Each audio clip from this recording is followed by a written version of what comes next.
champ PINKROID really was. Arnold there, so unfortunately PINKROID's gonna be down here in a lot of trouble here. Nana still has an orb there. The initial turn's gonna be rolling out here. Does not finish off that proc just yet. Gets the sleeves trying to And a huge proc from this Shizuka here. massive proc from Shizuka, pounding away at this Connell, getting big heals, finishing off that unit here. PINKROID! Duchan on card. That really isn't feeling great at all for Duchan. There's the defense break, there's the additional turn, there's the damage coming out, and there you have it. SWC champion is Tar. SWC 2023 올해 가장 강한 소환사 선수입니다. 没有想过能得冠军，只是今年想再证明一下自己。谢谢大家。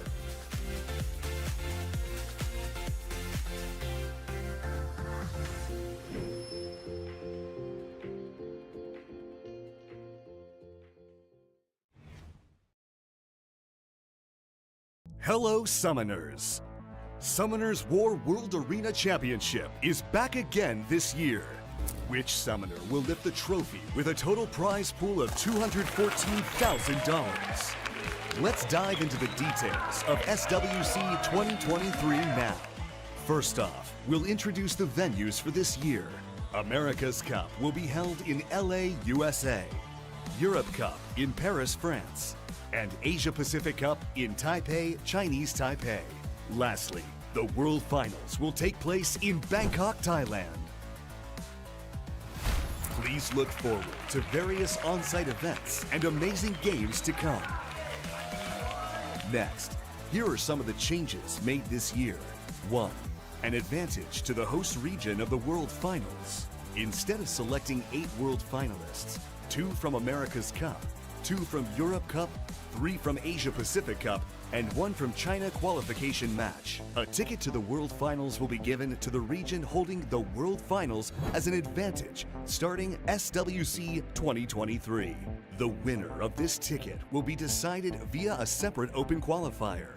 In open qualifier, 8 players with a legal residence in that country will be selected based on their performances in SWC 2023 qualifiers to compete. All matches will be held in best of 5s and as a single tournament in the quarterfinals. The winner wins a ticket to the World Finals. Please keep in mind that players who didn't make it to the open qualifier can apply to the preliminary held in that region once again based on their World Arena season record. 2. China qualification match in a new format. From 2023, China qualification match will be held as a double elimination tournament instead of a single tournament. Finals will be held between the winners of the winners and losers brackets to win a ticket to the World Finals. Players now have more opportunities to showcase their skills since they'll have 2 chances in the double elimination tournament. One more thing. Players who advance to the World Finals via Open Qualifier and China qualification match will play in a separate, unofficial seed qualifier. After the seed qualifier, the 2 players with divided seeds will be placed in the same group regardless of the region they're from, and applicable for the World Finals match draw. That's about it for the updates of this year. Also, don't forget, besides the changes made, the regional preliminaries are held as a double elimination tournament, and the Regional Cup and World Finals are held as a single tournament in quarterfinals. With an SWC mode where players cannot pre-ban monsters that were pre-banned in the previous match again. SWC 2023 will kick off with the application process in June, leading to preliminaries in August, Regional Cup in September, October, and World Finals in November. Are you ready to enjoy another epic 4-month journey of SWC? See you all at SWC 2023, where the best summoner of 2023 will be decided.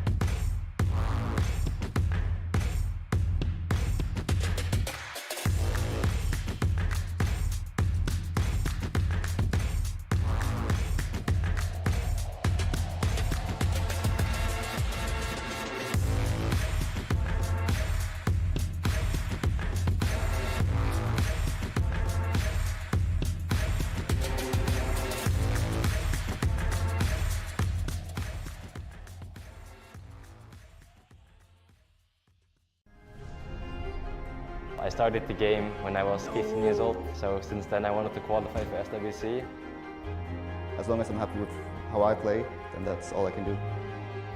That's my goal. I want to be one of the best and I want to beat the best.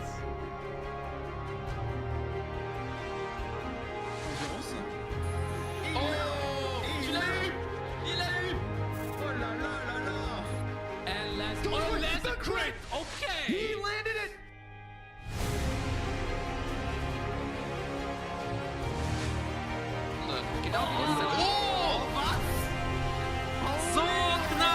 Là, il est en train de faire sa petite prière, c'est sûr, avant le skip 3 pour voir si ça va passer. Et ça passe, et attention, la pulvérisation du mal là-dessus de Obama. Und das ist ganz gefährlich hier. Unter 30 HP, er kann im uns rausnehmen. Und sniped in der Basic, bekommt den wichtigen Sprung in der Video-Feld.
Welcome back to Summoners War World Arena Championship 2023. You're watching the Europe preliminaries right now. Again, I'm Adam Savage, joined by Sam and Say Shizzo as well. We have seen a whopping great start to this competition with 4 great quarterfinals, but now it is the turn of our semi-finals coming your way. But before that, Look what's on screen! You've got yourself an event coupon. If you want to, make sure to do so. Grab that event coupon and you can reclaim some fantastic rewards for being here part of this amazing family and being in the chat and kind of celebrating what is a great couple of weekends of Summoners War action as well. So make sure to utilize that and make the most of it. Enjoy your little rewards there as well. We've got some great stuff coming up. We're going to take a quick look again at the overview of our entire show here as well for you, so we can kind of really give you the ins and outs of what to expect, what's happened thus far, and what is coming your way as well here. Let's take a look here and give you the ins and outs of what's coming up. So Europe preliminary, we have day one. That is today, right here, right now. Then we have tomorrow, the September the 3rd as well, with the second set of our preliminaries, our quarterfinals and semi-finals. Then next weekend, our lower bracket, followed by 16 contenders in total, 8 advance to the Europe Cup, and $10,000 for first place coming in first at the Europe Cup as well. So there's a lot that could be won here. Obviously, the accolades and I guess they're being the best of the best amongst your peers as well. Sam, there's a lot of great stuff up for grabs here.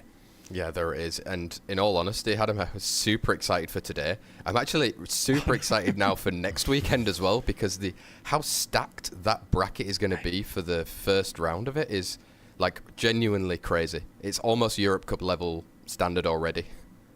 Yeah, that's definitely true. But as we mentioned before as well, all of these players have been ranking top 35 of the world. So that does actually show that it's not just your favorites are being good. Everyone on this whole battlefield is insanely strong and very good. And that's why we could actually see those upsets, because on ladder they might have actually played each other already and know that these results might come simply because everyone is so high up. You play each other time and time again. They practice each other in a different style and a different manner that we might not have seen here on camera, but definitely well played by all of the people going on to the next round right now.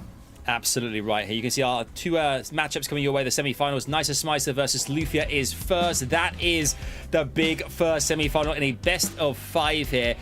Say you've been in this situation before, best of 5. How do they differ from best of 3s? Is there much difference at all from what you're being a player in your position?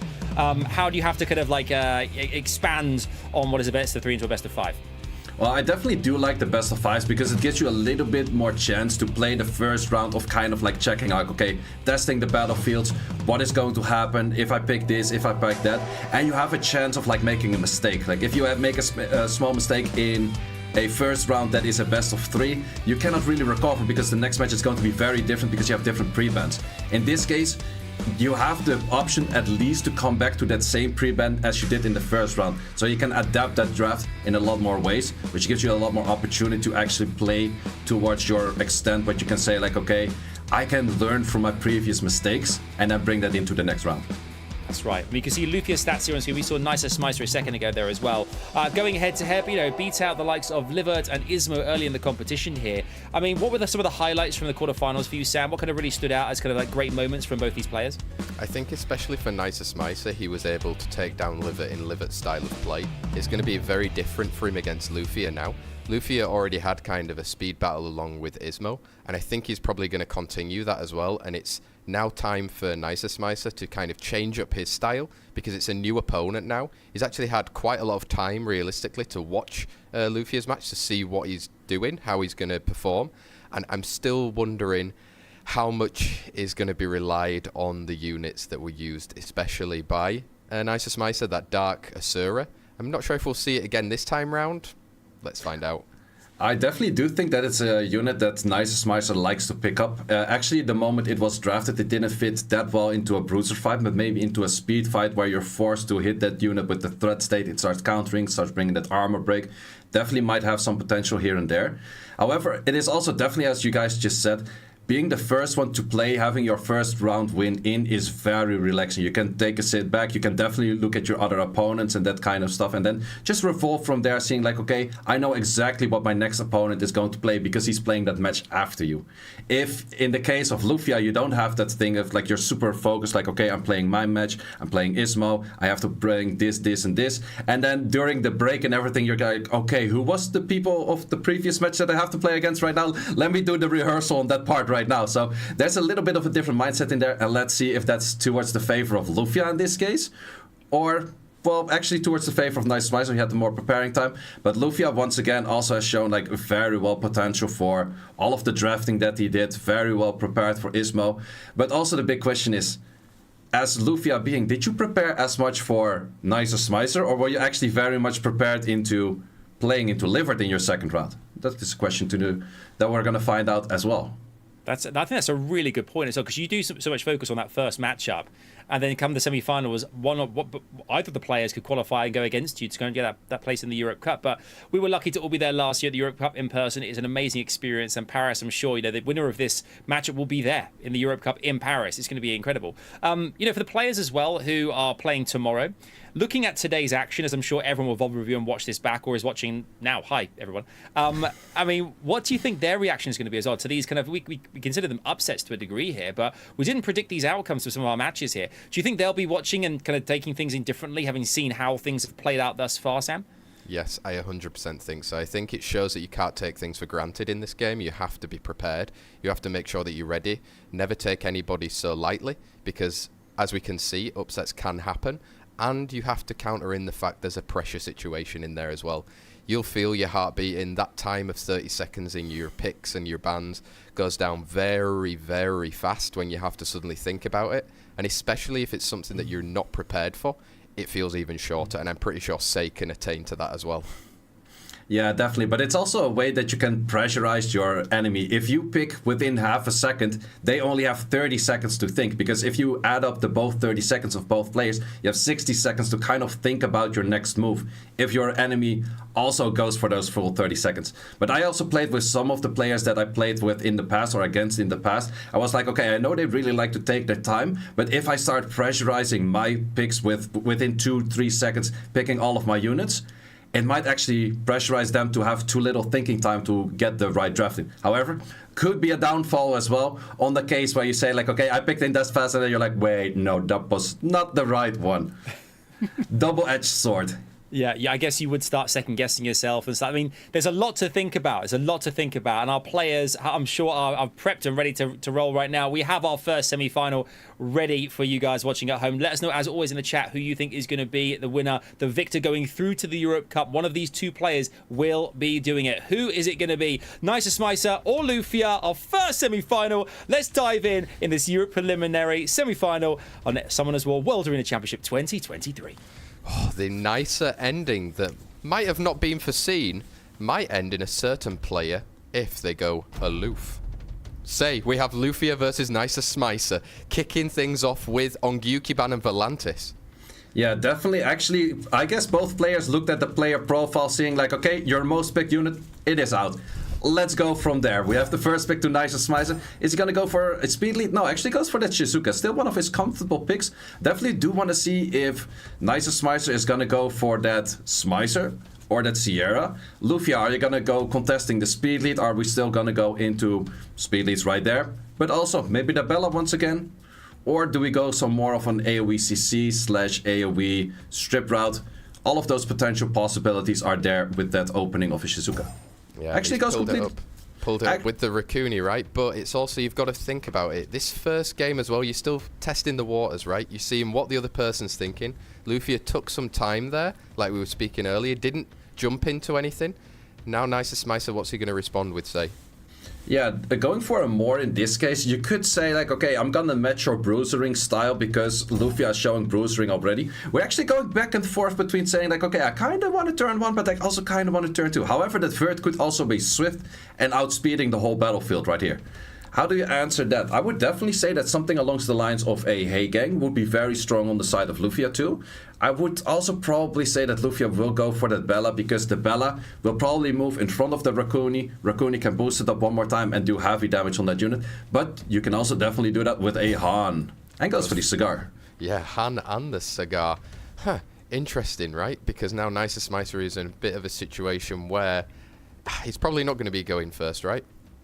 Well, the interesting thing is, picking a Cigar into a Verdehile is kind of dangerous. I do understand the Cigar, it's mainly against that Shizuka right there, but I would say that there's other ways to probably deal with it. And we see the Smicer. Is it going to be picked up with that Sierra as well? It's going to be picked up with that Masha. Very interesting to see. Smicer, unit we don't see too much, has the bomb on the skill 2, has a stun on the skill 2, but also is going to silence on that skill 3. And that silence is going to be interesting because it's also being picked up by that Shizuka, same as that bomb, same as that stun. So there's a lot of things to be picking up for that Shizuka and might actually be a ban right here.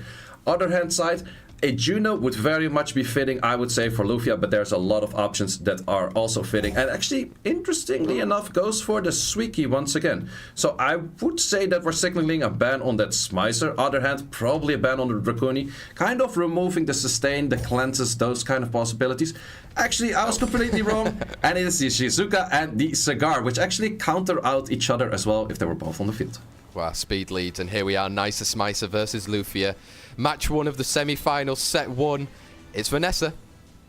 Vanessa actually moving into Han. So, do you go for that? Marsha does not land the armor break. However, our Han has a lot of damage potential. Do we have armor break early on? Armor break on the first hit, if I'm not mistaken. A lot of damage actually goes for that procer. And that's going to be a dismounted Marsha right from the get-go. Oh! Wait, it took a full turn? I thought it took a full turn. Okay, Han is just showing a lot of things. I have been placing Han very high on tier lists before. People have been questioning, why is Han that good? Well, there is so much single damage potential for that unit Han right there.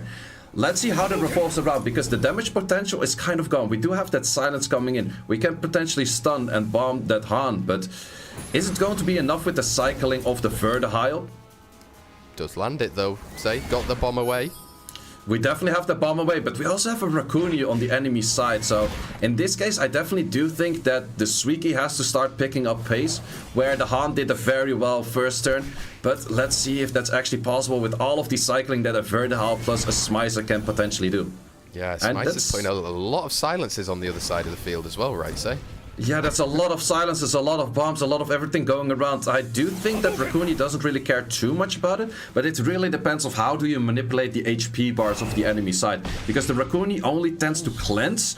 Ooh, so much damage on the Verdeheil potentially. How much damage is 16k? That's a very tanky Verdeheil. Once again, very well ruined units by both of these players, being able to do so much damage but also surviving so much of that health. However, currently, you do not really have the luxury of saying like, okay, I can kind of control the Han in a certain way. You actually have to start killing it. But do you have enough damage right now to kill it? Does have enough damage, and that silence is a hard counter to Vanessa. Completely forgot about that. Oblivion doesn't work on Vanessa, but SMICER, the silence, that is actually what works on Vanessa. So definitely a unit that is very high value, very high potential, and a desirable outcome for NICERSMICER in this case. Question is, can we get rid of that Verdeheil? Because that is the potential that LUFIA needs to make this comeback. It is. Raccoon is going to be taking a turn here, deciding to use it on himself to get the speed buff. Verd's going next though. He was trying to get that healing in where the possibility was that the other unit, the SWC, yes, that's the one I'm looking for. The SWC was actually gonna be healed and therefore cleansed, bomb removed. But in this case, there is none of that. Interestingly enough, I think there's still Vanessa passive right now. If SWC procs right now, ooh, that SWC proc right there with an armor break on that Ryu, with the potential damage on that Verdeheil, would have probably leveled the playing field right there and then, but didn't happen as of this case. And in this case, I think we're gonna say goodbye to the SWC because it's going to die. It doesn't die, but can you kill it on this hit? No, you can't, but there's going to be enough cycling with that Verd. Verd is potentially going for the killer here. Does go for the killer. We do not have the silence yet. SWC, how much damage can you do? No, nope. He's got... Nope. SWC decides, like, sorry, I also have to leave the battlefield. This is the end of the line. This is my 0 HP moment. And that is going to be a win. The turnaround for NICERSMICER. Wow, NICERSMICER. SMICER came into huge effect right there, right? Especially with that silence on the Vanessa. Yeah, that silence on the Vanessa was a huge play, and that's definitely also one of those interactions. Pretty much no one really plays SMICER, so you're not really too familiar of playing into SMICER. And at some point you realize like, oh, I have that revive. Wait, what? No, I don't. It was silenced. Yeah. And that was very well played by SMICER right there. Exactly. It's one of those things you can also just forget, right? Like you're playing and you don't usually see that interaction a lot, and then when it does happen, SMICER, as his namesake, will we see it again? I am definitely not sure, like, fool me once, but can you fool me twice? Let's see how that happens. We also have different pre-bans. We have that Ongyuki being potentially on the field. We have that Volantis being potentially on the field. Both of the units signaling a lot of speed. Do we therefore also respect maybe the speed lead bans? Maybe other units that have showed a lot of speed potential on the bans? Or do we actually go for those kind of things of like the Raccoon ban, this Shizuka ban? Because those units were banned as a post-ban in the last round.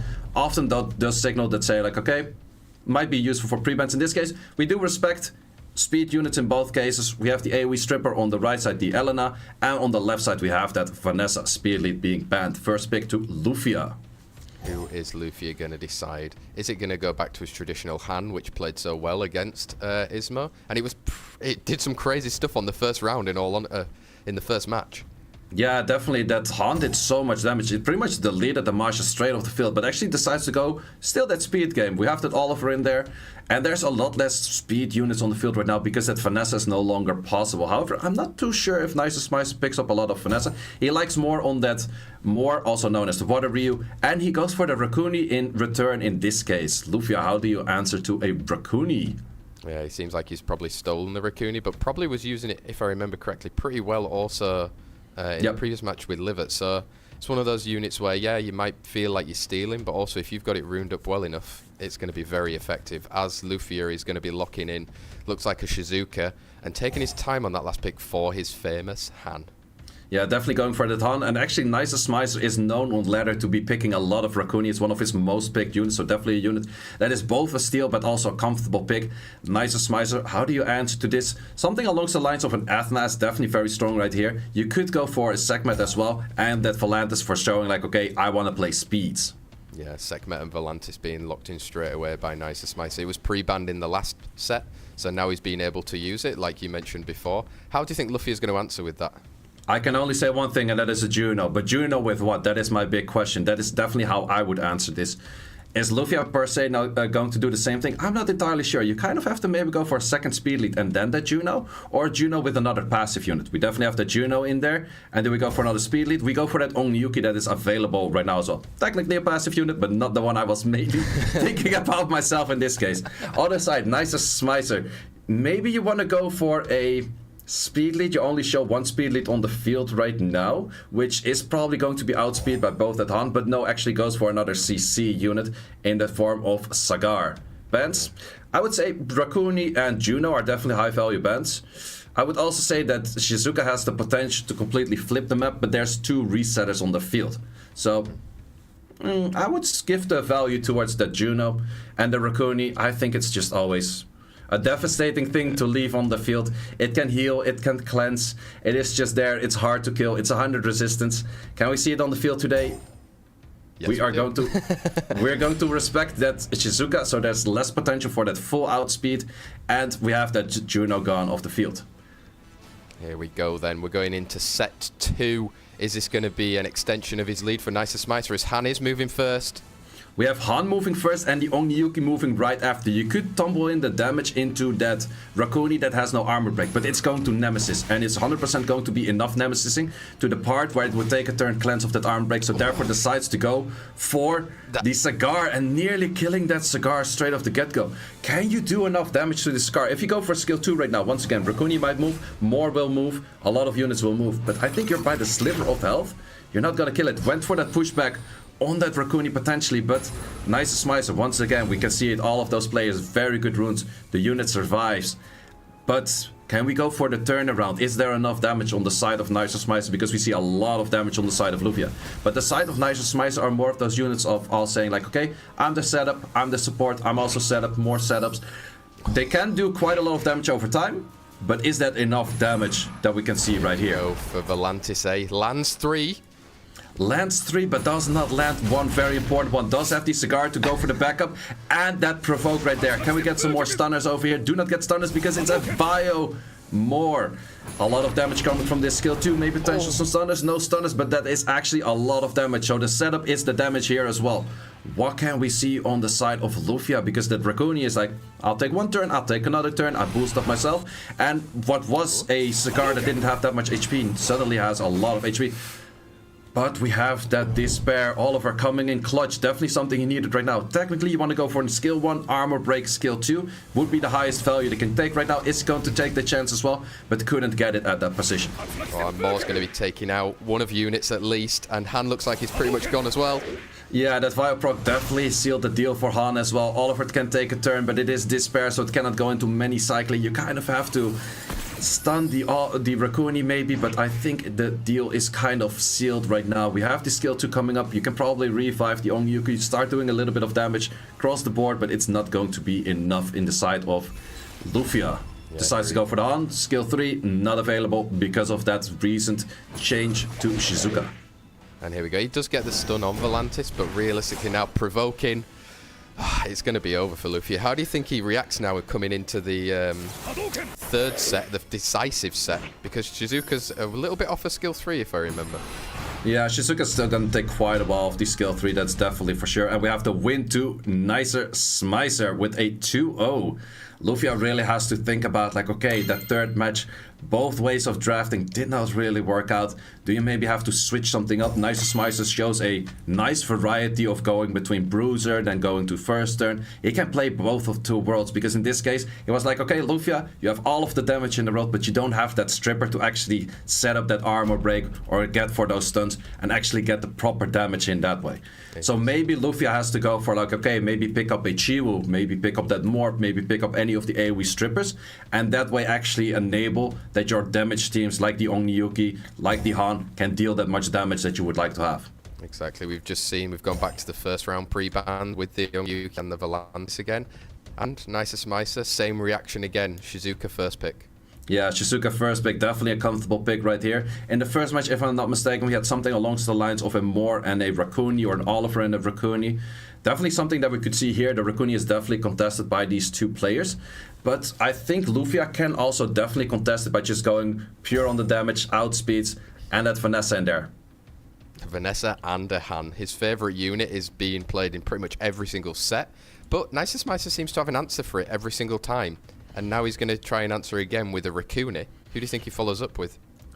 In this case, it's kind of open. You can kind of draft everything because not too much of the battlefield has been shown yet.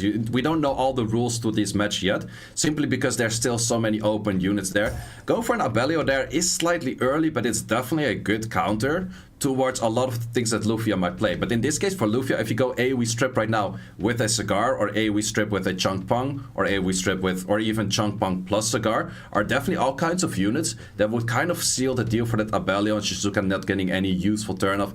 But you still have to deal with that Raccoon. So therefore, the Raccoon on the side of Smicer is definitely a useful unit in there.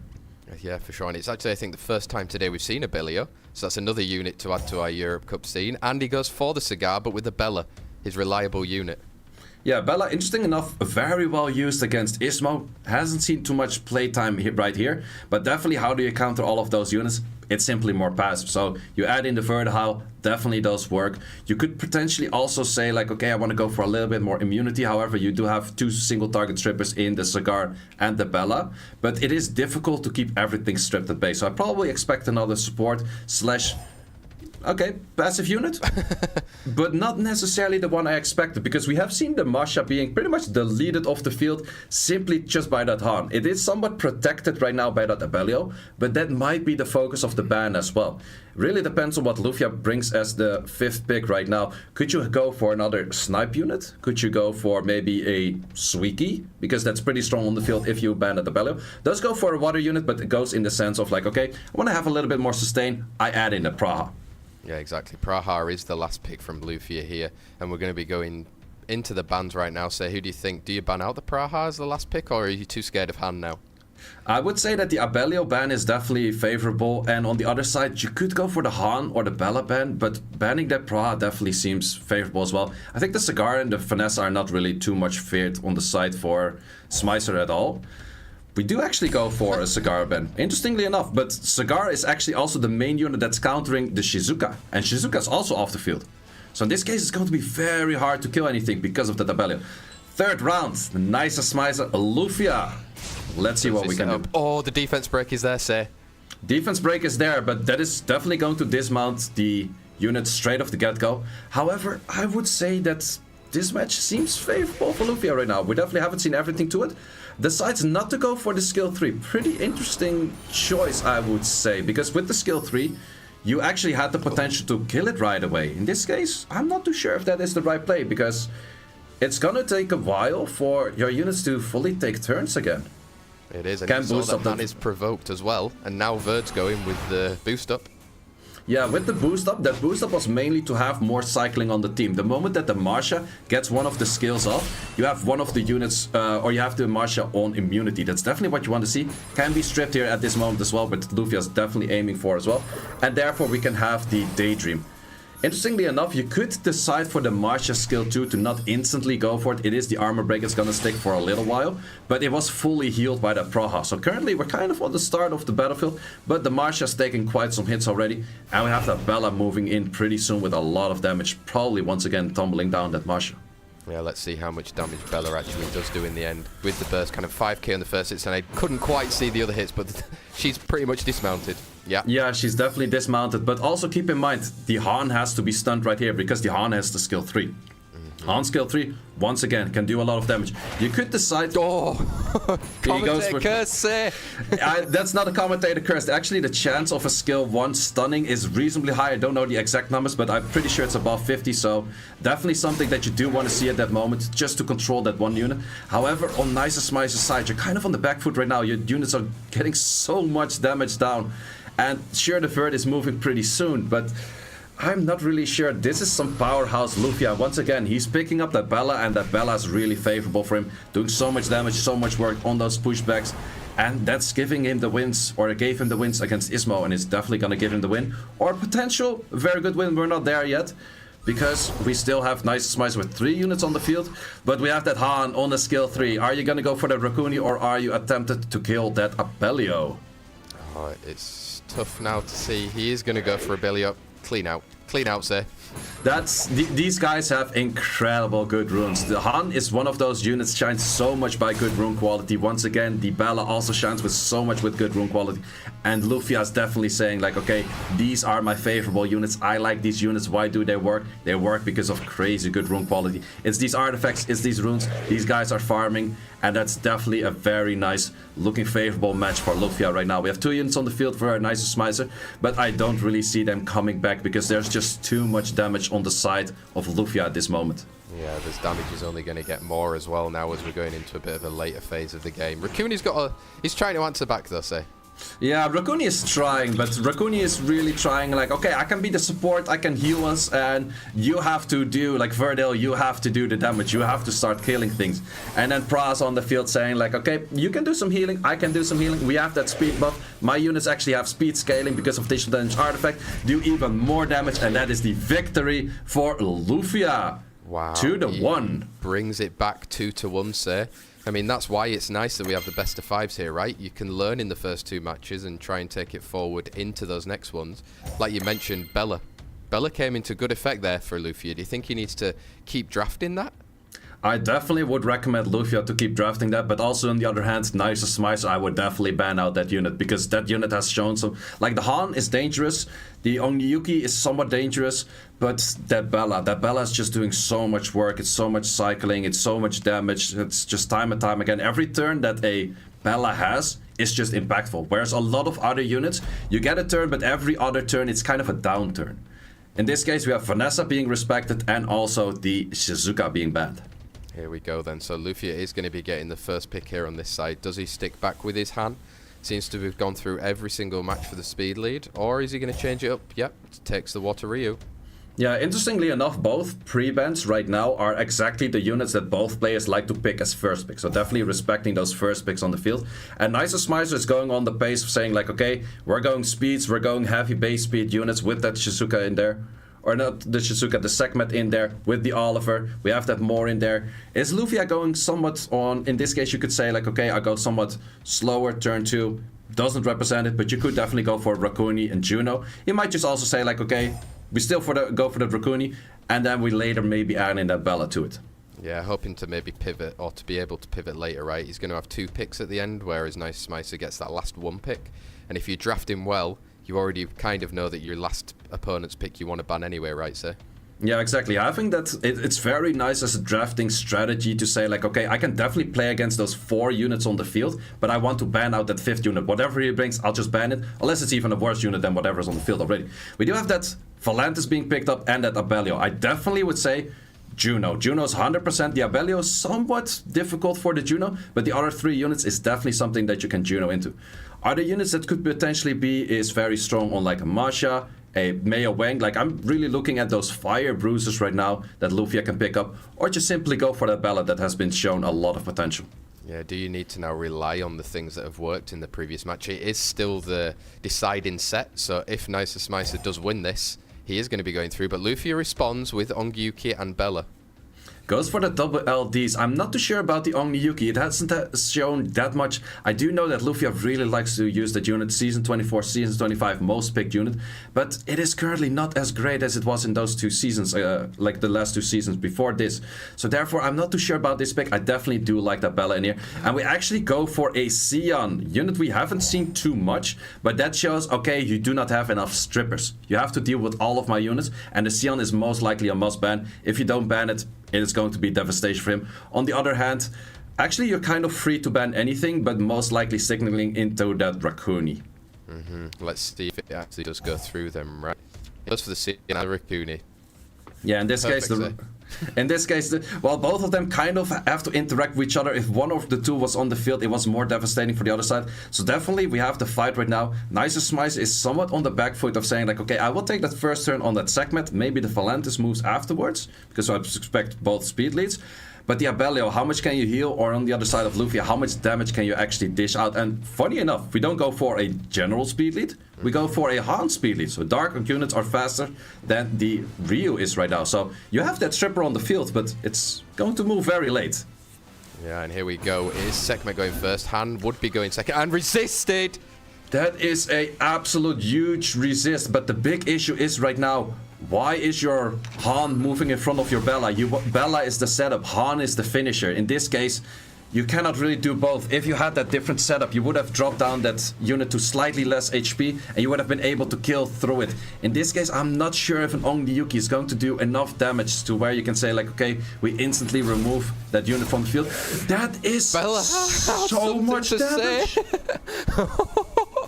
Wow, people have been telling me Bella's not that great, you shouldn't put her that high in a tier list. LUFIA tells you a different story. LUFIA tells you the story of Bella, where Bella on an armor break, 60 to 70% of the unit. First turn, nothing like of cooldowns down. Instantly deletes a unit. You have to control that Bella, because that Bella is fireworks. She is doing so much damage. I mean, she's got glancing right now, and it was huge from Valantis. He's got an answer. Oh! She got an answer with that proc. However, we do have that Abellio still having the skills up. So even if you drop it down right now, it's not going to do all too much. But even with that glancing, there's just so much damage going on that unit. Yeah, she is doing so much damage. I think, would you need to target her, or are you just trying to use Oliver to get everyone lower? I would definitely say start targeting her, because the moment that she's off the battlefield, she's the unit that ignores glancing the most. The moment that she is off the battlefield, you can actually deal with the rest of them. Like the Han, you can kind of reset. It's kind of okay. But the Bella, every turn is impactful. But NICERSMICER actually still goes for that Han. Let's see how that works out. Here we go, Water Ryu, skill 2 is available, gets one stun, but straight back from Valantis. Yeah, definitely stun back from the Valantis. Valantis definitely has to stun the Bella right now, does not stun the Bella. Bella is available. We do still have that passive from Abellio, but once again, look, so much damage. If we S1 proc S2 right now, Oliver might be off the field. Can we do enough damage with those, and is that what LUFIA is going to play for? Goes for the S1, gets the S2. He gets the S2, that is going to be the kill. But you can also decide, S2 the Abellio right now, deny that healing. It's more of a risk play, but it might work better in the long run. What is he going to do? Actually does go for the safe play, kills that Oliver, and I would definitely recommend to go for the play every time, because this SWC, it's the highest level. You don't want to risk too much. We have that stun on the Bella. Bella was the one that was needed to do that most amount of damage. Ongyuki, you are glanced. Can you actually do that as well? Oh my god, Ongyuki's got a chance here. Is he going to be able? Actually, it goes for the stunner on himself. In this case, Ongyuki is a unit that totally does not care about being stunned. But the Bella is going so low on HP. And Bella is going to leave the battlefield. Ongyuki, you kind of need an S1, S2 potential. Or is this enough damage? This is not enough damage. But we have the S1 proc and it actually kills the Valantis. Abellio against the World. Oh my god, can Abellio do this? Abellio technically can do this, but you need that proc to actually kill. I was gonna say, you need the proc to kill that. You need that proc to kill, but on the other hand, we have that damage coming in and it's slightly too slow. Abellio is not on too much speed most of the time. We had that speed lead on that Ongyuki, lapping that turn, getting the victory for LUFIA. What a crazy match. Oh my god, Sid, that went back and forth so quickly in the last part then. I think my voice went through 7 different decibels. Let's try and keep that one relaxed for the last set being the 5th one in this first semi-final. Remember, guys, they are trying to make their way through to the Europe Cup. If they win this match, they're guaranteed to be at the Europe Cup in Paris. The other guy will be seeing them next Saturday for the next round. Oh my God, say. I need a break. Interesting picks throughout. Definitely, I will be seeing something along the pre-blends, what we also seen in the first round and the third round. The Volantis, maybe the Onyuki, but I would definitely say, like, if I could talk to Smicer right now, NICERSMICER, I would say that Bella. That Bella does so much work, and we have that Bella band. We have actually, NICERSMICER at some point noticed, like, okay, I've been focusing on that Han, but that Bella, ooh, that is dangerous. Like, the Onyuki, dangerous, but Bella, very dangerous. And a good respect towards that Volantis. NICERSMICER actually decides to steal that Vanessa, whereas LUFIA can maybe pick up the Shizuka that NICERSMICER mostly takes. Or is that even in the repertoire of LUFIA that he likes to play around with that unit or not? Exactly. LUFIA's got a bit more time to decide now. His Bella's been taken away, and we saw just how much damage she was able to do on that first unit right there, just fully deleting a Sekhmet. I think he's going to have to think a little bit longer about what he's going to go for. Does he stick with something of his Rakuni that he had? Does he go for his Han and Shizuka? Yeah. Maybe it's stealing it from NICERSMICER, eh? Yeah, the Shizuka is kind of a steal, and that's also like a back steal, saying like, okay, you pick my Vanessa, and I definitely do like that Vanessa pickup from NICERSMICER, because that's one of those units that enables everything for LUFIA's draft. NICERSMICER definitely showing a lot of speed potential right there with the Cigar and the Praha. In this case, once again, Rakuni kind of fits, but it's also kind of those saying like, okay, you will take first turn, I'm gonna play in turn 2. But we have seen LUFIA in the turn 1 position being way more effective than in that turn 2 position. Exactly. Is he also then just going to rely now on his Ongyuki again? He's definitely going to be pricking it out there along with the Rakuni. So going back and forth, saying like, okay, I have a bit of speed, but I also definitely do want to keep that Rakuni in for the sustain. And in the end, Rakuni is never really too much of a wrong pick. NICERSMICER, what do you answer that with? I definitely do like the Woos. I was going to say there's no strip on the side of LUFIA yet, except for a Shizuka S1.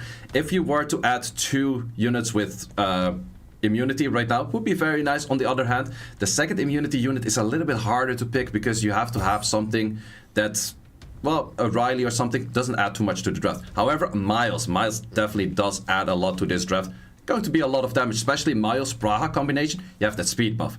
That's going to do a lot of damage for the Miles on speed scaling. Other side, what could you do? I would definitely say, if you pick a Diana right now, ban the Cigar, your Diana's also banned. That's maybe a way that you could play around with, but a Diana here or an Athena, I think would be very strong picks in general. You're trying to look to answer that Miles there, right? In the end. Oh, Shan. Shan, unit we haven't seen yet from LUFIA. I do know he has it. Well, therefore we see it. However, that's also signaling I'm going to ban that Wusa because I have no potential strips. I have to play around it. And technically, the CC potential of NICERSMICER is just the Cigar. It's a pushback, maybe a provoke. And then the single target cooltime reset. LUFIA saying like, okay, I'm just gonna test the waters on that. I have 3 heavy damage dealers potentially. You cannot CC all of them, right?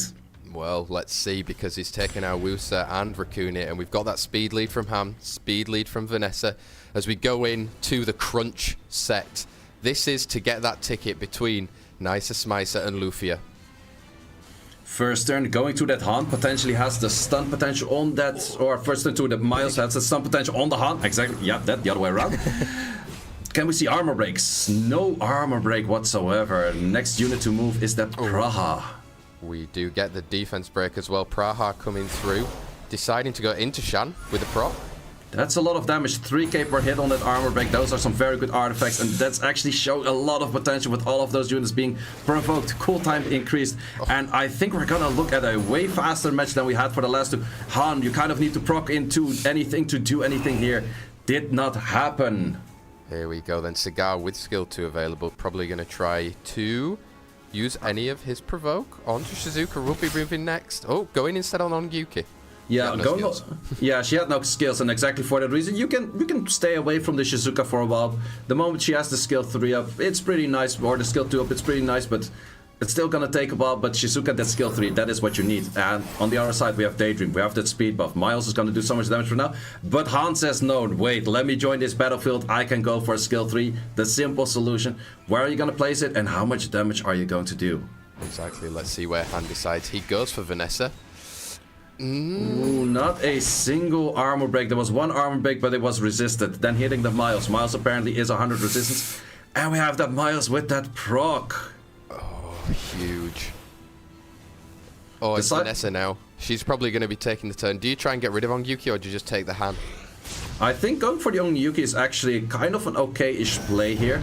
But you have to be careful with that Han at some point, because the moment it starts proccing more on that Vio turns, it's definitely dangerous. But in the end, NICERSMICER knew, like, okay, I had a bunch of units off the field already. The units were not looking too lively, and this is actually a very well clean draft by NICERSMICER and very well played. And we're going to see the victory on his side. He was the 2-0 up. He had to go 2 more rounds, being on the back foot, not really finding his comfortable spots, but now he has that victory. NICERSMICER is going to Paris. Wow. He's done it. He's got the golden ticket, the first one. And NICERSMICER is going all the way to Paris after a slogathon of a matchup there. That was, I mean, LUFIA coming back into it after doing 2-0 down. You felt that LUFIA was on a run then, and NICERSMICER had to find something in his locker to make sure he ensured going through to that Europe Cup, and he managed to do it there. Sam, it was a great matchup, and a massive kudos there to LUFIA, a debutant coming into this competition. Yeah, for sure. Like he's still not out of it yet. LUFIA still has next weekend. True. But for NICERSMICER, what a nice redemption arc from last year. He was there as one of replacement players. He played in the showcase match in the 2 versus 2. But this time, he's there for real. He's going to be in Paris at the Europe Cup with a spot guaranteed. He must be feeling very happy right now. Yeah, that's top of the world stuff, Satius, though. That's top of the world stuff. When you actually manage to qualify, you get there, you did exactly the same thing. I mean, we'll be feeling top of the world then, NICERSMICER. Yeah, absolutely. The moment you're qualified, especially as first person, you can, like, today you can watch the other matches, going to be all chill, and also for tomorrow you can watch everything. Next week, like, you're kind of planning around it, like, okay, maybe I have to play next week as well. NICERSMICER, you can sit back, relax, and just enjoy going to Paris. And the moment that Paris happens, that's where you go into preparation again. But for the moment, you can take chill, and that's very well deserved, because as we can see here on the bracket, NICERSMICER took the maximum amount of matches possible to get his victory. Yeah, he didn't make it easy for himself. Didn't make it easy. Wanted to entertain us, did exactly that.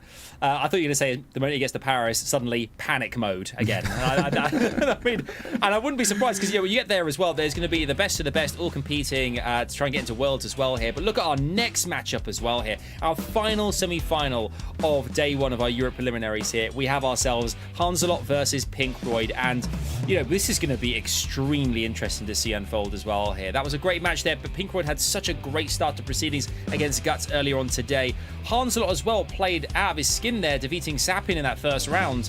And here we are. I mean, again, that first round was really, really impressive, Say. What does HANZELOT have to do here to defeat the reigning Europe Cup champion? I would definitely say that HANZELOT still keeps playing on his comfortable units with the Yeonhong, with that Han, with the Cigar, and definitely tries to take the first turn. On the other hand, PINKROID is more of a diverse player, so that could go any kind of route. You still have to keep track of that Tian Lang. If PINKROID decides to go for it, he's going to Antares you. If it fits, he's going to Douglas you. So those are definitely units that HANZELOT has to keep in mind while drafting his common draft that he's used to. But it might not be as easy against PINKROID, which is, as we all know, very well in shape of playing a lot of matches, does know his ways around, pre-banning very well. So let's see how that pans out. He also played so clean in that last round, Adam, PINKROID, so I'm wondering if he's going to continue on the clean streak with HANZELOT, or if HANZELOT does have an answer for him. It was so clean and so efficient as well. That's what PINKROID's capable of doing, is efficiently just wiping you off the match, really, and going through. We talked a lot about artifacts, about runes, and I'm interested to hear more about that as well, and how both our players will take those into account here. But it is ready to rock and roll. Our players are on standby. Our second semi-final of day 1 of our Europe preliminaries here. It is massive. Chat, let us know. Who's going to take this one home? Who's going to win the prize? That golden second ticket to go to the Europe Cup. Is it going to be PINKROID or HANZELOT? Sam, say, let's go, baby. Here we go. Here we go. I am Speed, they are Speed. Who will be speedy enough to book their ticket to the Europe Cup in Paris? HANZELOT or PINKROID? Pre-bans coming in. Tian Lang on the side of HANZELOT and Han on the side of PINKROID, say. Both signature units, the most used LD5 of PINKROID being banned, Tian Lang makes a lot of sense. HANZELOT, once again, respecting that Han, definitely does make sense as well. PINKROID, You're not gonna look at it. Don't do me like that, PINKROID. I know you want to. It fits very well in one of those later moments in the draft, but actually goes for the steal of that cigar, which I do agree with a lot more than an Antares first pick. Yeah. HANZELOT, how do you respond to your own units? Do you still go for that Yeonhong, Tomoe, or actually do you start picking up a different style there right away? Yeah, if you've had a unit stolen from you, you might have to think a little bit more outside of the box, deciding to still take the other two, Oliver and Yeonhong. Yeah, Oliver Yeonhong actually does, I'm not gonna lie, it does signal into somewhat more and more of an Antares pick. I do think that PINKROID is also playing the mind games. Like in the end, drafting is all about the mind games. HANZELOT does know like, ooh, those two units that I just picked are actually dangerous to be Antares about. And just bringing that Antares up back and back again does keep HANZELOT on the back foot of saying like, okay, I have to have a counter for it somewhere in slot 3 and 4 probably. However, PINKROID just showing the comfortable units of that Moor and that Carnal. Yeah, this kind of signature with PINKROID. Ooh, we're going to see Salah again, though. Say he was super effective in that last match for HANZELOT. Yeah, definitely a super effective unit, but that definitely did work well, pretty well because of that Han. That Han speed lead, therefore boosting up at the other dark unit, makes it up very strong. We do have a different speed lead right there, but that gives PINKROID the potential to go for counters of the passives. And that's going to be the Maewang and Juno, which I both really like as picks right here. HANZELOT, how do you answer that? You could go either or route. I think PINKROID already decided whatever you bring 5th, I probably will ban it. Dumon, definitely an interesting one, but Dumon is mostly more picked into units that have more sustain, countering out that sustain. So I don't even think that PINKROID has to be too scared of that Dumon, but let's see if he still goes for that last pick. Does go for that last pick ban, and we see the Juno ban. Exactly, and like we said, the speed, they've both taken speed leads. As we get into match 2 of the semi-finals, set number 1, HANZELOT versus PINKROID. Oh, let's go, say. Yeah, we definitely have HANZELOT going with that first turn, and we do see that all of PINKROID's units are being outsped as of this case. Big question is going to be, can you control all of the units good enough? We definitely have the potential with that Tomoe to actually spread everything. But that Maewang, the Maewang is going to be the main unit that can bring everything back from PINKROID. So that's definitely a unit we're going to look out for. On the other side, there's a bunch of units that you can start dealing the damage on. Probably focusing the Yeonhong first is the way to go. Did not land anything on that Moor. Can it go for any procs or any stunts? Did not get any of those. Oh, but Tomoe responds back and gives one back to him, say. Yeah, definitely the Sun over there. The Monkey does have Karma, so definitely will not go for skill 2. But that is a lot of damage from that Maewang. And the Maewang, I'm not entirely sure, probably is pretty close to max stacks already. Yep, it is max stacks right now. It also is a Vio Ryu right now. So definitely going to be seeing like, okay, can that Yeonhong do enough? Oh. Okay, once more a Vio, but the big question is, cannot get the stun. The Monkey really needed that stun on that Yeonhong right there to actually be able to get anywhere. Still, the Monkey doesn't see too much of issues of like keeping that going. We have a lot of speeds right now. We have the 100 crit rate probably, and we keep stacking in the damage at some point. Exactly. We do, however, have that healing from Yeonhong. Exactly. Do you think that HANZELOT needs to start getting rid of this Monkey quick? I mean, it's already full stacks, but...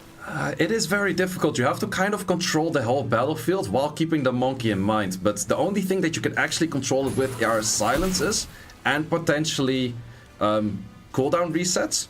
And Karma as well.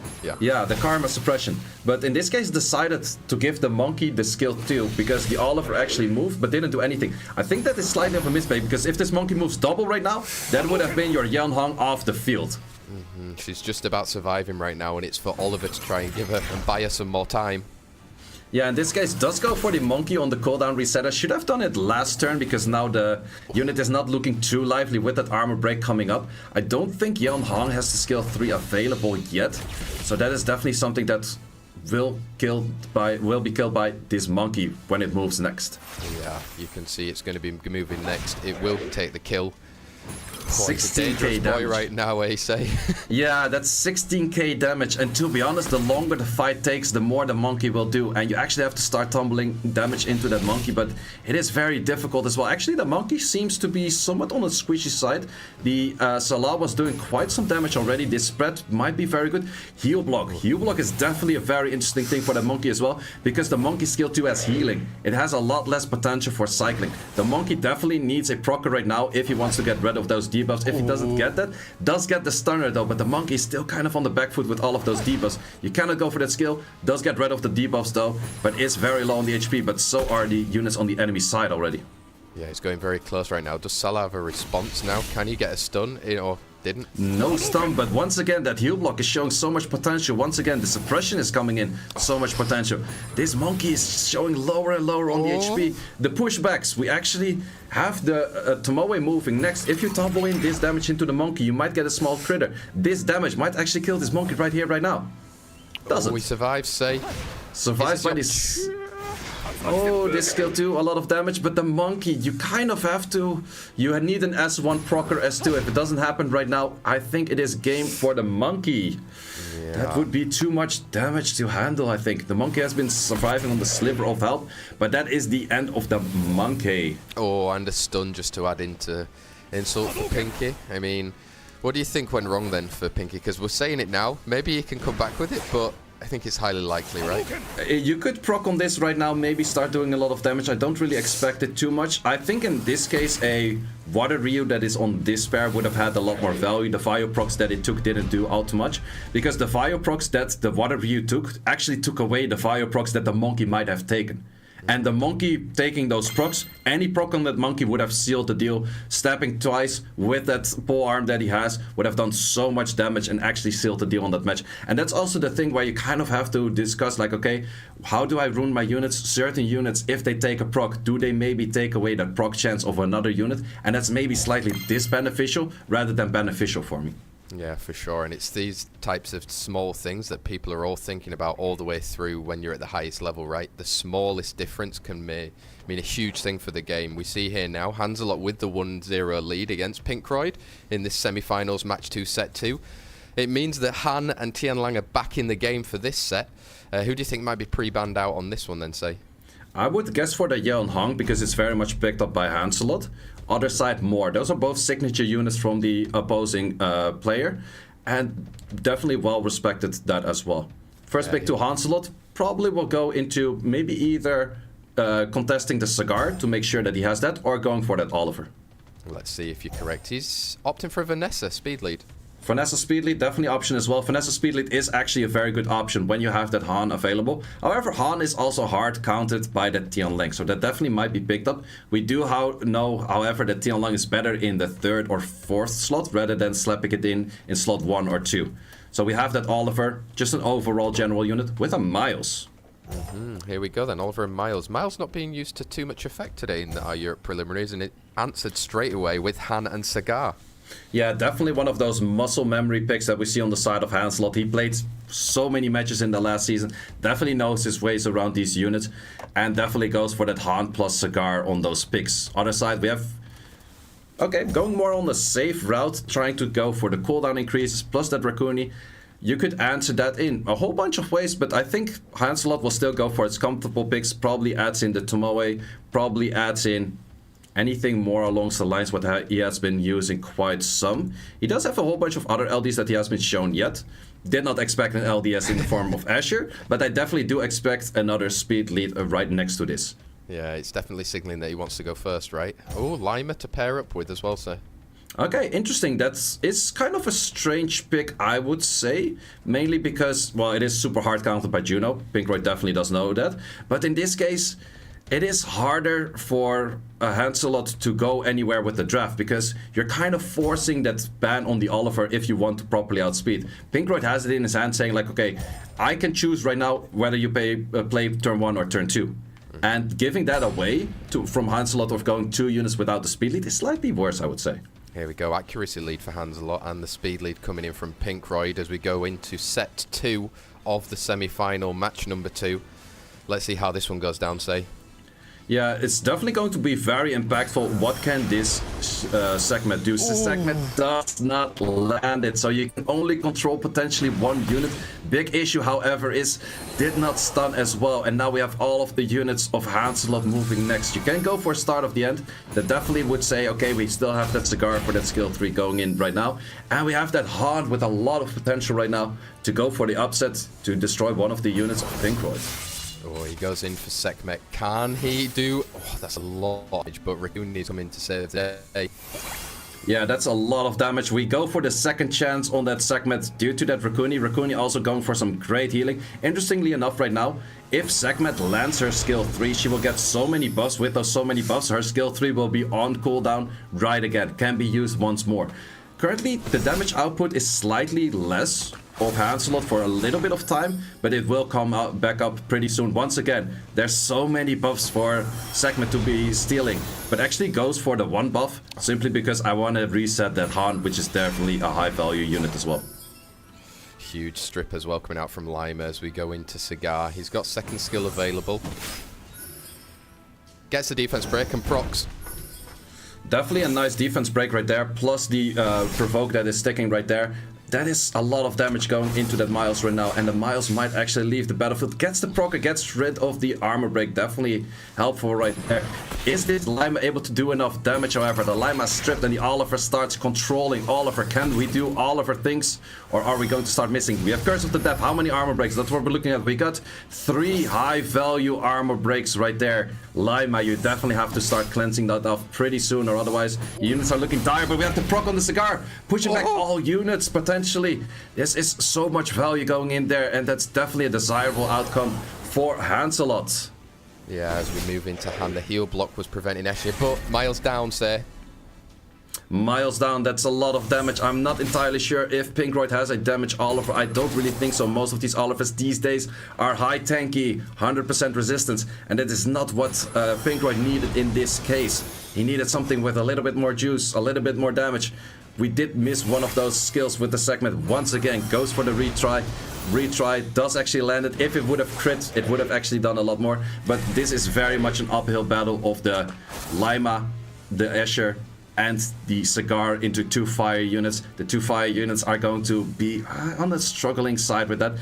An option could be Charming Voices, landing that multiple times, landing the heal block, and that could definitely still be a winning factor for PINKROID. However, that Lima, 1.5k is not the highest of additional damage artifact, but definitely is a decent amount of additional damage artifact. And we have that heal block. That heal block is super important. Would have been nicer if there was actually a armor break as well. The unit would have probably died. But in this case, decides to live a little bit longer. Cigar, if we proc right now, could be devastation. Does get that proc. Do we push back the Raccoon? It's a 50-50. Does not land the pushback on the Raccoon. And the segment is mainly going to go for that Lima. Lima might leave the battlefield pretty soon as well. Wow, this is going from one end to the other at the moment, Safe. Sekhmet's got anything to say about it? Yeah, Sekhmet is definitely doing a lot of work, but we do have that Escher that's moving faster than that Raccoon. Raccoon definitely has to go for more of its cleansers for those heals. In this case, where do you place the Charming Voice? Goes for the Escher, that is the sustainer. That is also the heavier damage dealer of the two. But still, is this going to be enough damage? I think that HANZELOT might be lacking damage if the Massacre does not come up. We have that procer from... Do we have enough damage if you crit? We don't have enough damage if you crit, and we have the Raccoon, the cycling. We have a lot of turns going potentially here. Armor break, if this armor breaks lands, does not land the armor break both sides. That's actually kind of on the back foot for PINKROID once again. But the Raccoon with the procers, at some point it's gonna be there, and look at that HP of Sekhmet. And all suddenly Sekhmet was like, I was low HP? I'm not low HP, I have a Raccoon next to me. And the Raccoon does so much work, and it's actually the comeback of just a Raccoon and a Sekhmet. And this, ladies and gentlemen, is exactly why you never leave a match. Always play it out. There's always that potential that you can say like, I have not that many units left on the field, but these units can make it work. The Raccoon is so much healing. The Sekhmet, chip damage, left, right, center, cooldown increases. Everything was just there, and slowly but surely taking out the units of HANZELOT and giving the victory to PINKROID. Wow, what an up and down there from Pinky. He managed to pull that all the way through with Raccoon and Sekhmet. It's just like what you said, Say. Never give up, or for SWC this year, prove yourself, guys. These are proving themselves to be the top level players that we have over here in Europe, and PINKROID and HANZELOT are both demonstrating that. As we move into the set number 3, we go back to a Tian Lang ban, and this time a Han ban. Does that mean we're going to see that Yon Hong again, right, sir? Yeah, we're definitely going to see that Yon Hong again, and I definitely would say that PINKROID's first pick is going to determine a lot in this match, because you could go for a steal right now in stealing one of the units on the side of HANZELOT, or you could simply go for saying like, Okay, steals, and in this case the Oliver, which is also a very comfortable pick for PINKROID. However, HANZELOT still goes for that Vanessa, still goes for that Cigar. The Yan Hong is coming in later. PINKROID knows that. How do you answer? Goes for the Raccoon Miles. We haven't seen the combination being picked up too much, but definitely a very strong combination that we see in all regions. With the Yan Hongs being slapped in, what are we gonna go for next? Yeah, it's up to HANZELOT to decide now, right? The Yonghon is on there. His kind of signature trio have been picked apart from the Han because it was pre-banned. And that's maybe his holy trinity. The Dooman, who got banned out last time, is considering to take through. Dooman is definitely very good because Oliver takes a lot of cycling, a lot of turns. The Raccoon takes a lot of cycling, a lot of turns. Curse of Death will actually say like, okay, you take a lot of turns, but in 4 you're out of the battlefield, or even less than that if they're lower HP already. Answered by a segment, it is an option. I would say that Juno also has some potential, but to be honest, I wouldn't even be against an Antares right here, right now. You've called it, but let's see if it actually does go through, right? Because like you said, the Dooman with that Curse of Death, however, it can go away if you kill her. So will the Robo be enough? Oh, Douglas? Douglas, and I definitely do like that Douglas, because with the whole pick of PINKROID, especially that Robo, it was saying a lot of, okay, I'm going to ban either the Speed Lead or the Yan Hong, I'm going to outspeed you. With the Douglas on the field, you actually have the potential of saying like, I'm not entirely sure about the draft. On the other side, the Miles does have a lot of potential of still killing that Douglas, plus the Shizuka skill 1 has a lot of potential of killing that Douglas as well. So Douglas might feel very nice, but you can actually leave it in. And that is what PINKROID does as well. We have the ban on the Vanessa and the ban on the Miles. Wow, we go in with PINKROID with speed lead and obviously attack lead for HANZELOT's Douglas. Let's see if it's going to prove to be beneficial during this third set of our match 2 in the semi-finals. Yeah, in this case, I definitely do think it is going to be the match of how well can you control the Douglas. But once again, we have seen that segment not landing her third skill. It's so crucial that she keeps landing those third skills. Plus, you have the potential right now. You can boost up the Cigar. Cigar can reset the Robo. And that makes this game look very difficult already. Does get a provoke as well, also on the Raccoonian segment. Oliver's looking okay, but Dooman's going to be coming very soon, say. Yeah, the Dooman is probably attempted to land that on the Raccoon. Does he go for the Raccoon? Can't see. Goes for the segment, interestingly enough. Moment you kill the Raccoon, you get rid of pretty much all of the potential. However, it is interesting to go for that segment because the segment has that attack break that is maybe pretty straightforward, a hard counter to that Douglas. If you get that off the field, it is pretty much a clean match for HANZELOT, I would say, because in the end we can go back and forth a lot. If that segment is off the field, there's absolutely no way you can get rid of that Douglas, which is in this case the Fire Ryu. Exactly, that Douglas is just going to be revenging all the time and healing against 2 wind units, leaving a Raccoon not doing any damage. Smart play, right? Get rid of the segment and then just let your Douglas do the rest. Yeah, definitely. And in this case, I do think that PINKROID had a pretty right draft. The only big issue was, once again, that segment. You have those odds of saying like, okay, if I don't land it right now, my whole game is over. And PINKROID knows that. And he's just deciding, okay, let's test the rivers. Let's see how much this Douglas actually hits for. And from there, we're going to go probably into the next round. Exactly. We've taken the win for HANZELOT. PINKROID now down 2-1. It is going to be potentially a deciding set with set 4 for HANZELOT. If he wins this set, he will be going all the way through to Paris for our Europe Cup. And the loser will be going and joining us next weekend in the losers bracket. However, it's crunch time for both of these guys. What do you think they do, sir? I definitely do think that the second draft for PINKROID is more favorable. The one where he can actually have his Tian Lang and not necessarily picking the Tian Lang, but having the Tian Lang potentially on the field is a lot more difficult to draft against than just saying simply, okay, that unit is not on the field, cannot be played, it is bad. Also, that Yan Hong has really been the playmaker of HANZELOT's full draft. It's not actually the Han that is doing a lot, it's the Yan Hong. That is the real playmaker, boosting up that Cigar, pushing everything down. HANZELOT, do you go once again for that Vanessa comfortable pick? Yeah, let's see. It is seemed to be picked. Will he lock it in order to then deciding maybe a change of mind here? No, we go for Vanessa. Yeah, was maybe deciding of stealing that Oliver. That could be an option. We do see a steal from the Cigar here. I definitely do like to see that from PINKROID. Maybe would go for an Oliver as well, but probably fits more with the Moor right now. Otherwise, you have double wind on the field, which both not do too much damage yet. Yeah, exactly. Cigar, the signature unit of HANZELOT in his little trio with the Yonghon as well, obviously pre-banned out during this match, and deciding to partner it up with a Miles. Miles, slightly different pace. We actually do see HANZELOT picking up that segment. Interestingly enough, I haven't seen that from HANZELOT yet, but that is probably something that PINKROID would pick up later.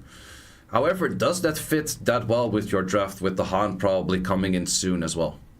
Yeah, exactly. You have to consider these things, right? He is going to be stealing that unit, but is it a steal for a good enough reason? He follows it up with his Han. Yeah, in this case, PINKROID can definitely go for a Rakoni +1. And interestingly enough, a Jemire. Jemire is mainly the counter to that segment, because segment is trying to reset something. Jemire is most likely going to be Swift or Vio slightly moving in front of the rest of the team, saying like, okay, I was reset, or my friends were reset, my allies were reset. I'm going to restore that with his third skill, and adds up the Wusa, which is slightly of an early pick. Definitely answered well by that Diana. If you have it ruined, a Dominic would be very dangerous for PINKROID now as well. Yeah, let's see if he does decide to take in some wind damage to try and deal with all of the Miles, the Wusa, the Jemaya, and also the Cigar. He's got a few more seconds to consider about it. Yeah, definitely there's a few units right now that would do a lot of wind damage. Leo is also definitely an option for that. Does pair very well with Han as well, because Han is actually one of those few cyclists. Diana is a cycler, but that is a super hard counter to pretty much everything on the field right now that HANZELOT is showing, and that is that Kinky. Very well played by PINKROID, but very likely also be the focus of one of the bans. Let's see if he locks it in. Ooh. Goes for the Tianlang. Tianlang also very comfortable against Diana, but this is a very difficult ban, because if you leave the Diana in, like Diana and Tianlang kind of hard counter each other here. That's where you kind of decide and play the mind game, like, okay, do I leave it in, ban something else, you are gonna ban my Tianlang, or are you? No, they both were very secure in their mind of what they were doing there. Boom, Leo out, Tianlang out, and here we go into set 4, the deciding match potentially for HANZELOT. Yeah, this match we're definitely gonna look at the damage from the Diana and the damage of the Han. If those can dish enough, or if those can dish out enough damage, that's going to be very deadly for PINKROID. On the other hand, it is just the Miles doing the damage, but however, it's just the Miles on damage. There is no actual sustain on the side of or there's no actual sustain on the side of HANZELOT, so the damage you do will stick. Here we go. It was a proc there from Sekhmet, and now we're going into Vanessa. Does she want to land a defense break? She does get it on Jemaya. Does get it on Jemaya. That's kind of like a forced thing of like, okay, you have to take a turn. Do you use your Time of Illusion? Your third skill does also get a proc. Let's see, do we get some attack breaks? That's a very valuable attack break. Diana, if you switch right now, there's a very good odds of being provoked. Decides to go for that stunner, which is definitely the better play right now. With a lot of damage, even though that attack break, there was still a lot of damage on that Cigar. Yeah, we can see here Han, he's doing a lot of damage even with the attack break, but Miles is going to have an answer. Miles, do you tumble in more damage into that Han, or do you start doing damage onto that Diana? Both of them are high value targets. The issue is, goes for the segment, strangely enough, but we have another proc on that segment. Pretty interesting to see a segment proc, and we also saw it just before, but most of the time segment is that Swift unit. In this case for HANZELOT, he says it's high base speed, I can take it away on Vio. Yeah, he's going for a different build here. Can he get nothing really there? He's going to heal Cigar up a little bit. That was some good damage on that Wusa, hitting a 10.4k. That's definitely a lot of damage, but this is where we have the Diana cycling. If he gets rid of that Miles right now, that is a lot of damage loss on the side of PINKROID. Oh, he managed to strip, but he didn't really do too much damage, and Cigar is still up. Cigar is definitely skill up, so you kind of have to waste a skill left or right at some point to finish it off. You definitely do want to stun this Miles off right now. Probably not 100% resistance one, so it could have landed, but the Miles is still doing clean 8.5k as well, and we have that Cigar leaving the battlefield, and we have an armor break! That armor break plus another procker, that Sekhmet is actually taking a lot of double turns. That's pretty interesting to see. Every single time, I think so. But yeah. Jemaya got an answer here. Jemaya, you need to proc back on this one. You need to do a lot of damage. Maybe kill that Diana off. Will get an attack proc. Does get that procker as well. That's exactly what you needed. That procker might seal or at least save the units, because we have that third scale up coming up. We have immunity. We have shields. We have that right before when the Han moves. Actually decides to go for the killer potential. He saw 10.4k before, thought he would kill. Didn't actually kill. Definitely did need that procker to save that Miles here. Miles would have been out of the field otherwise. That is an unfortunate procer for that Han because... Oh my god! I'm not sure what it is, but it is not 22%. We're going so much procers left, right, and center. Shizuka, show me one as well. What can you do? Do we go for a reset? Do we go for a killer? We have to get rid of that Miles. Sekhmet lands. But this time no problem. This time not. But we do have armor breaks once again landing. But that Han is gone right now. And that Miles is still gonna do quite some damage. Does not land the stunner, but once again gets that procer. This match is going so back and forth. We have 2 fire units against a very strong potential. Ooh, can we kill? Additional damage? We do kill. How much damage are we going to do on fire? Not too much. How much damage are we going to go the other way? Also not too much. S2 of Busa seals the deal. Does clean damage based off its HP. And that is probably game for PINKROID in a very much back and forth match that we just had here between PINKROID and HANZELOT. Wow, yeah. I mean, it looks pretty safe, I would say, for Pinky to get through now. PINKROID going to be taking it to 2-2, which would take it to our deciding set, which is going to be not a repeat exactly, but of what happened in our last semi-finals. It seems like when it gets to the core moments, he should be okay, eh? Yeah, he should definitely be okay. That Wusa S2 at some point would just seal the deal. It's clean damage. Yep. We don't care about glancing. We don't care about armor breaks. It's just a lot of damage, and that's a victory for PINKROID. 2-2. So actually, for how many 2-0s we have seen in the previous rounds, both of the rounds right now, people have to fight for it to get their ticket in Paris, and that is what we all love to see. That's how it should be, though, say, right? You need to earn your right to be there in Paris at the Europe Cup. These guys, you've got to beat the best. There's been some odd throws that have happened during these matches today, but we do see now HANZELOT and PINKROID in that decisive match. There's not going to be a Tianlang or Han inside this set, but let's see who PINKROID goes for first. Is he going to go back to his Oliver? Yeah, you could go back to the Oliver, but you could also go for the opposite way and take that Vanessa as a steal. That's definitely a valid pick as well. Let's see what PINKROID does. Going for the Moor is an option that PINKROID likes as a first pick, but it's not a steal and not really a contesting unit against HANZELOT. Does decide to take the Oliver. We probably all know the picks right now by HANZELOT, which is going to be that Vanessa, and most likely that Cigar. Actually, decides to give PINKROID the opportunity to give the Vanessa as well, interestingly enough. That has left the door open, but will Pinky decide to open it and peer on through into HANZELOT's quest of getting into the Europe Cup? He's going to decide for an Etna here with the Moor if he locks it in. Okay, so that definitely also signals of PINKROID saying, like, you can pick that Vanessa, I don't care all too much, we can deal with that at a later moment. But with that, let's see what it is on the next pick.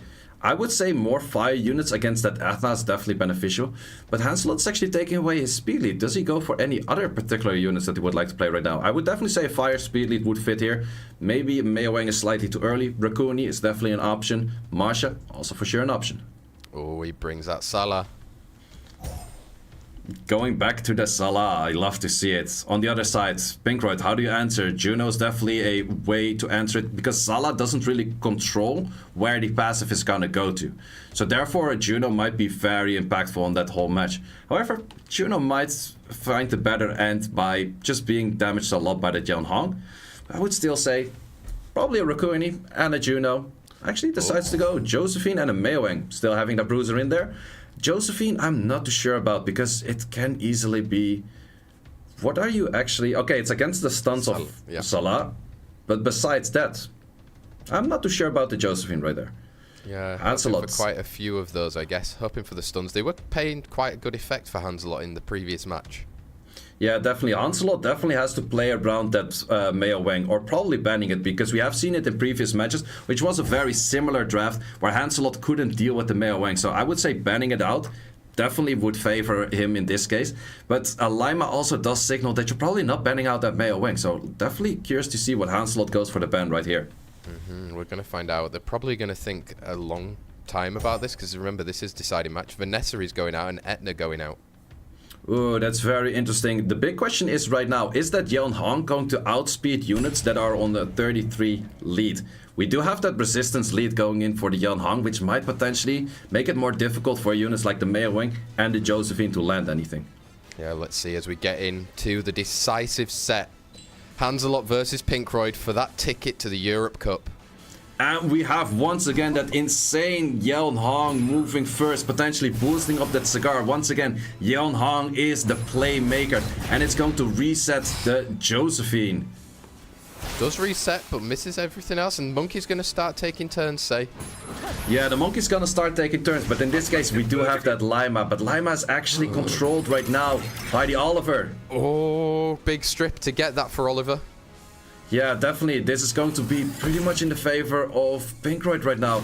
The big question is, can that Salah actually keep stunning the right units? But the moment that units are dropping to that Oliver, to that Meo Wang, this is looking very favorable for PINKROID in this moment.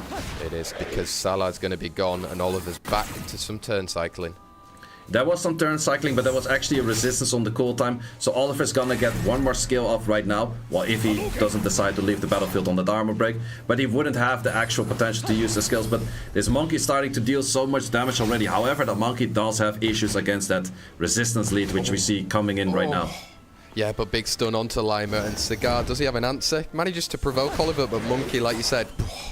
The Monkey is doing so much damage, and definitely this whole draft was signaling into you have to be able to control that Monkey. The Lima was not the right answer for that, or you would have been able to ban out that Monkey, because the Monkey once again has shown to be very devastating for everything that HANZELOT brings here on the field, and this is looking very much in the victory of PINKROID. Wow, PINKROID coming through against HANZELOT, who showed a very brave effort.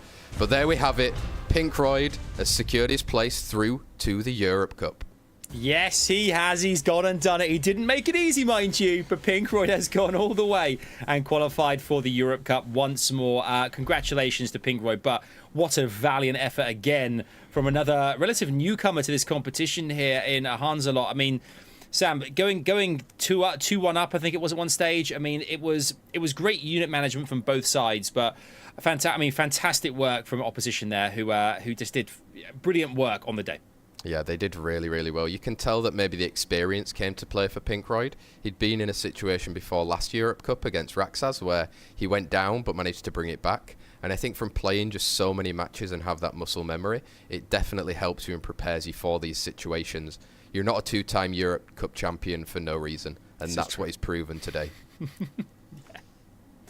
I mean, yeah, exactly. Very well played by PINKROID. But also, I want to give credit to HANZELOT being that newcomer in here, playing his comfortable draft, but still making it work. In most cases, where you see someone playing his comfortable draft, which we maybe have seen with LIVERT, is that it doesn't really work. People can prepare against it. But as we also have seen, HANZELOT can go many different directions. It's still the speed chase, but then it's in many different directions. And that actually gave him the win over SAPYN. He's definitely one round further for next week. But it was a close match against PINKROID. But PINKROID was the victory here. Yeah, and if you get close to PINKROID, as HANZELOT did, then I'm expecting big things from the lower bracket next week. It's looking stacked right now. You can see exactly how things have panned out today on Europe Preliminaries Day number 1 with our 2 qualified players. Congratulations to NICERSMICER and PINKROID, who go through to the Europe Cup and get those golden tickets to Paris. We'll see them later on in October. We have another day tomorrow to round up as well here. So much has happened in just one day, and so many upsets, so many kind of like, you know, I guess prediction like size, your predictions not necessarily come true, but still great predictions. For you guys at home, some great event coupons. They're right there on screen right now. You can grab yourself that. You can see it on screen. Make sure, let's all point, chaps, all point, so everyone knows exactly where to look right now. There, you can see it there. Make sure to utilize the code you see right there to grab yourself 2 mystical scrolls. A little gift from us to you for watching, for being here and part of this competition, which we so massively appreciate here. It was a really special kind of semi-final, that second one there. And we're going to look at tomorrow and how the quarterfinals look up for our second day, because remember, this is a 2-day Europe Preliminaries event ahead of our lower bracket, and this is how things look tomorrow for day 2 of our competition. Sam, some great matchups. Which one sticks out for you? I think in total, if you look at match 1 and match 2, we're guaranteed a new person to be in the Europe Cup from any other year. So Reach, Neff, Pafix or Glorious, that's going to be a new person at the Europe Cup, so I'm excited for that. Say, where are your eyes being drawn to as well? I'm looking at the bottom half where we have Rexes and Obabo, both very well-known streamers. Have been through many of the SWC iterations, and they don't necessarily play each other in the first round, but they have potential to play each other in the second round. So, well, we have seen upsets. Maybe they don't even make it to the second round, who knows? But definitely something to look forward to, because those are two very strong players that always bring out very nice matches, going for slightly different things from time to time, but definitely interesting players to look out for. And once again, I also do really agree, we're going to see a new face from the upper half of the bracket as well. We certainly are. Thank you all so much for watching. It's been an incredible first day of proceedings here on the Summoners War World Arena Championship 2023 Europe preliminaries. Loads more tomorrow. Make sure not to miss it. Thank you so much from us all here, and we look forward to seeing you same time tomorrow. It's going to be one not to miss. Congratulations to our qualifiers again. Well done to you, NICERSMICER and PINKROID. We'll see you tomorrow. Thanks for watching. Until then, take care and goodbye. Thanks, guys. For now. See ya.